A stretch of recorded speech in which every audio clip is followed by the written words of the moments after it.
మనతో పాటు వాళ్ళ తండ్రి కూడా మనతో పాటు ఇక్కడ ఉన్నారు. వారిని అడిగి తెలుసుకుందాం. సార్, బాబుది హత్య అంటారా లేక సాధారణ మరణం అంటారా? మీకు ఎటువంటి అనుమానాలు ఉన్నాయి దీనిపైన? ఇది ఖచ్చితంగా ఎవరు కావాలని చంపింది సార్. సాధారణంగా జరిగిందైతే కాదు. సాధారణంగా పిల్లోడు పొలాల్లో 4 కిలోమీటర్లు నడుచుకుంటూ వాగులోకి నుంచి బయటికెళ్ళడం అనేది జరగదు.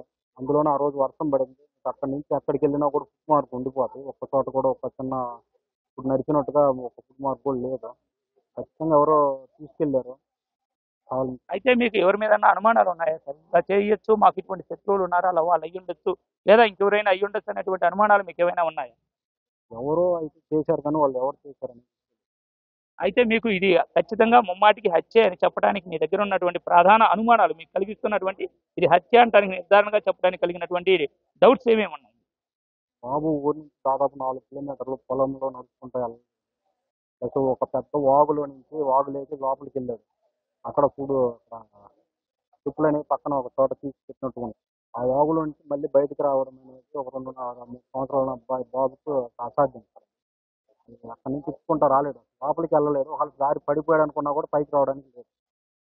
అంతేకాక ఇంకా ఇంకా మీకు మళ్ళీ అక్కడి నుంచి వచ్చిన తర్వాత కూడా దాదాపు 1.5 కిలోమీటర్ దూరంలో బాడీ ఉంది. 1.5 కిలోమీటర్ వాగులోంచి అసలు పైకి రాలేడు. వచ్చినా కూడా అంత దూరం నడుచుకుంటే అనిపిస్తుంది. అయితే 8వ తేదీ ఉదయం 11 గంటలకు మిస్ అవడం జరిగింది. సుమారు 10వ తేదీ ఉదయం వరకు మీరు ఆ ప్రాంతాలు ఏమి ఎత్తకలేదా? బాలుడి మృతదేహం ఎక్కడైతే కనిపించిందో ఆ ప్రాంతాలు ఏమైనా ఎత్తడం జరిగిందా? ఆ రోజు మిస్ అయిన టైంలో చెప్పినప్పటి నుంచి దాదాపు ఊర్లో ఉన్న దాదాపు 200-300 మంది అణువు వెతికారు. ఎక్కడా ఏం దొరకలేదు. అందుకే బయట వాళ్ళు తీసుకుపోయారని చెప్పేసి పోలీస్ వాళ్ళకి చెప్పాము. వాళ్ళు చూశారు. కానీ వాళ్ళు పట్టుకోలేకపోయారు.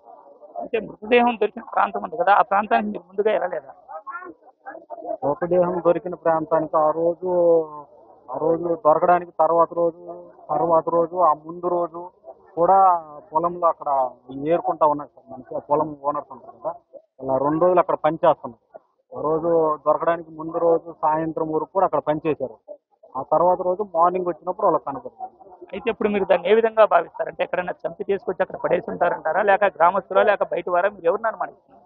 వాళ్ళు చంపేశారు సార్. కాకపోతే అక్కడికి వచ్చాక చంపారా, ముందు చంపారా అనేది తెలియదు. చంపి అయితే చేసుకొచ్చి అక్కడ పడేసి అక్కడ పక్క మట్టి కావాలని వెళ్ళిపోయారు. అయితే గ్రామస్తులు ఏమన్నా అనుమానమా, లేక బయట నుంచి ఎవరైనా వచ్చేసి ఉండొచ్చా, లేక మీకు ఏమైనా డబ్బులు డిమాండ్ చేయటం, అంటే కిడ్నాప్ లాగా ఇలా చేయటం ఏమన్నా చేస్తుంటారంటారా? మనీ గురించి ఎవరు ఫోన్ చేయలేదు సార్. చేసినా మా బాబు దొరికేవాడు. కిడ్నాప్ చేసినా కూడా ఎంతైనా మేము ఇచ్చి తీసుకుండేవాళ్ళము. దాని గురించి కూడా ఏం ఫోన్ చేయలేదు. ఆ, ఎవరో ఒకరు కావాలని చేశారు సార్. కాకపోతే వాళ్ళని కొనుక్కోవాల్సిన బాధ్యత పోలీసు వాళ్ళకు ఉంటుంది. ఖచ్చితంగా కొనుక్కోవాలి.